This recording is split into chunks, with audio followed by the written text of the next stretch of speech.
welcome back to my channel. This is the Mental Wellness channel with Waihiga. If you're new here, I hope that you stick around and take a listen to what I have to share. I wanted to talk part 2 about why the color purple is flopping. So let's get into it. Let's watch these videos and then I'll get back to you. So now Media Takeout is saying, oh, the movie is currently flopping in theaters badly because of the negative press surrounding treatment of black actresses. No, that movie was going to flop regardless. And the reason why I was going to flop regardless is because we are not the same black people that our parents were. We're not falling for that, okay? The old trope of, oh, the black man ain't, and he's oppressing black women. It ain't going to work in this day and age because we know better. The only people that's oppressing you is the studio that didn't want to give y'all no dressing room. And I don't even think that can be considered oppression because you still got paid. Am I the only one that has no interest or no intentions in going to see the movie The Color Purple? Once I heard about it, I thought it was a money grab, but once I found out that it was a musical, it confirmed for me that it was exactly that for Oprah and her white producer friends. As much money as Oprah must have made off of this one story alone, there should have been no reason for Taraji to almost walk away from this movie just because she wasn't going to get paid enough. There was lots of money made off of the book, the 2 Broadway shows, and the 2 films. I love Danielle, I love Fantasia, and I love Taraji. However, I don't love that Oprah and her white producer friends are making money yet again off of this story, and it's based on black trauma. And when someone shows you who they are, believe them. She tried to expose Michael Jackson, but never exposed her convicted rapist friend, Harvey Weinstein. Then got mad at us because we didn't want to donate to Maui, even though she owns 1,000 acres on that same island. And just like they didn't pay Monique, I'm not going to go pay to see this movie. Okay, so I saw The Color Purple, and I'm walking out to the car, and I will say this. It was a well-done movie. It was, the singing choreography is excellent, acting was good. If that's your type of movie. I was not in the target demographic of that movie because I'm a straight black male, and I don't think that men were represented very well. And obviously I have an issue with the idea of black women and white men getting together and making movies that make black men look terrible. I'm not a fan of that. However, this movie does not document the relationship between black men and black women. It documents the relationship between feminists and lesbians and abusive men. So if that's your thing, then this movie's for you. If it's not your thing, you know, it's all good, but it was a good musical. I didn't have anything against it. See you later. So as you can see from the videos, number one, we are not our parents. This generation has no damns to give. We have no damns to give. Like, we are over it. We are over the black trauma trope. We are done. And this particular generation is overseeing its black men being treated and being portrayed horrifically on screen. Let me play you something that Denzel Washington talked about. Being on the stage, the amount of training we had, you know, Sidney Poitier, I was very fortunate. In fact, he came no, I talked to him before that, but I think it was when we came to Soldier's Play. And he said, "You're good." Oh, wow. Yeah, and wow. I got a part in a movie in 1986. I called it The Nigga They Couldn't Kill. Oh. Yeah, he was supposed to be,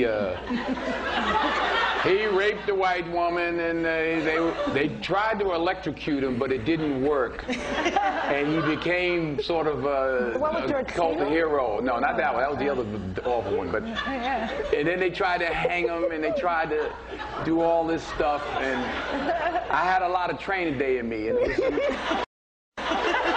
there were some Jewish people in the audition, and I said, yeah. They said, no, it's funny. It's like they hang them and then they can't. I said, yeah, like you bring some Jewish people into a room and they think it's a shower, but it's gas. Oh. And they said, right. I said, right. That ain't funny. Mm. So to me, it wasn't funny about putting a rope around my MFing neck either. I made a point. The guy was like, who the hell was this little nigga coming in talking like this? So anyway, make a long story long, I called Sydney and I was sick because he told me to call him. If I said, man, they offered me $600,000 to play the nigga they couldn't kill. And he said, I'm not going to tell you what to do. He said, I'm not going to tell you that, Denzel. He says, but I can tell you this. The first 2 or 3 or 4 films you do in this business will dictate how you're perceived in this business. So you make a decision. You know, he didn't tell me what to do, and I'll give him credit for that. And I turned it down, and 6 months later, I got Cry Freedom and got an Oscar nomination. So it could have gone an entirely, you know, you never know. It could have gone, my whole career could have gone an entirely different way, well, in a different way. Okay, Ms. Davis? And all the Jewish people now be just making a point. But I was dead serious about that because they were laughing. Like, oh no, it's funny. They electrocute him and then I could just see the poster with me with a rope around my neck. You know, I just had dreams about it. Like. So even Denzel Washington knows that Hollywood elites still love to portray black men in the movies, in cinema, in Hollywood as struggling. And all our lead men always seem to have to go through those kind of roles. If they are up for an Oscar, if they are up for any attention-grabbing accolade. I love the comments that I got in my previous video about The Color Purple. And the 2 that I found the most interesting are these ones. One, this person was telling me that the cast was really manipulated into working in this project. And I really 100% agree with that. If you're a black cast member, let's say Fantasia. Fantasia has not worked in years. Her last hit was that song, When I See You. That was a huge song back when, in like 2007, 2008. After that, she had an affair with a married man, was blackballed for so many years. And this is her comeback. This is her comeback season in her career. Of course, you have someone like Oprah Winfrey come to you and tell you like, you can be in the remake of The Color Purple. Would you like to be in that musical? She auditions, she gets it. If I were Fantasia, I would be like, hell yes. Like, this is my comeback. This is the comeback of a lifetime. Only to read the script, only to watch the movie, only to see how the movie is received and realize, guys, this is not the time nor the place. The whole cast, I believe, was either gaslit or manipulated, definitely manipulated into doing this film. It was an A-list cast, for sure. But how do you say no to people like Oprah? How do you say no to people like Steven Spielberg? How do you say no to the production of Warner Brothers? How do you say no to the remake of a huge classic, The Color Purple? You don't. You're a struggling actress. You're a black actress in Hollywood. You don't. You take the opportunity, you grab it actually by both hands and you take it running. Another thing I found interesting is someone commented about the movie American Fiction. Personally, I haven't watched it yet, but I did watch the trailer and I found it so interesting that it's a satire of basically what The Color Purple is about. You know, about Hollywood milking black people for their suffering, milking black people on the trope of suffering, the stereotype of suffering. And the more sufferation, the more brutality, the more bad things that happen to the black person or the black man, the better the story is, the better the Hollywood execs receive that story. And I think that is exactly what happened with The Color Purple, but in real life. What Oprah, Steven Spielberg, and Warner Brothers fail to realize is that they're far from the cultural pulse. They are now billionaires, they're now the elites, and they're no longer at the pulse of the culture. And I'm an African all the way in Kenya, and I will tell you this for free. Nobody wanted this movie made.